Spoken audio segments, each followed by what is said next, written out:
पुणी देखा 12/5 सिंह राशि भाई भाई मानकर 2026 मसीहा किपरि कटुची। उत्तरा फाल्गुनी नक्षत्र 12/5 तीन नक्षत्र कहला मघा पूरा फाल्गुनी उत्तरा फाल्गुनी जो भाई मानकर से नक्षत्र से राशि आप देखिए। राशि तो गोटे सिंह नक्षत्र तीन फल कहुच्छी।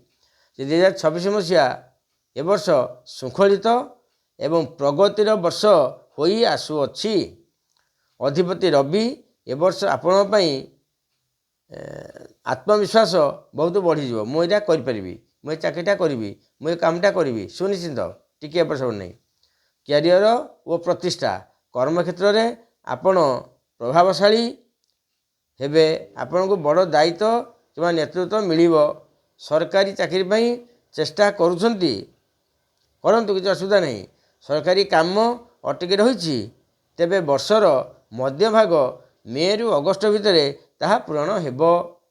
परीक्षा प्रतियोगिता रे छात्र छात्री माने उन्नत धरण काम देखाइबे सुनिश्चित। आर्थिक स्थिति कौन रहिबो ना आर्थिक स्थिति अवस्था स्वच्छल रहिबो। पुराणा निवेशरू भल लाभ पाइबे। तापरे जगी रखी चलिबा दरकार।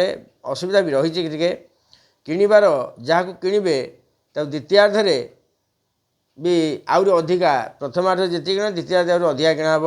अत्यधिक होइतिबारु दूरे पैसा खर्च अत्यधिक होइतिबारु दूरे ही रुहंतु।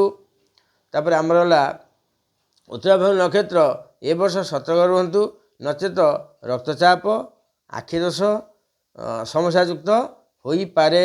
सामाजिक स्थिति बापा सह संपर्क भल रहिबो। समाज रे जन प्रतिष्ठित व्यक्ति रूपे आपण गणा हेबे। एटा टिके विलम्ब नहीं। जदि किसी असुविधा रही रविवार को रविवार सूर्य को गाधे अर्घ्य दिंतु। रविवार दिन आदित्य हृदय स्तोत्र पाठ करंतु।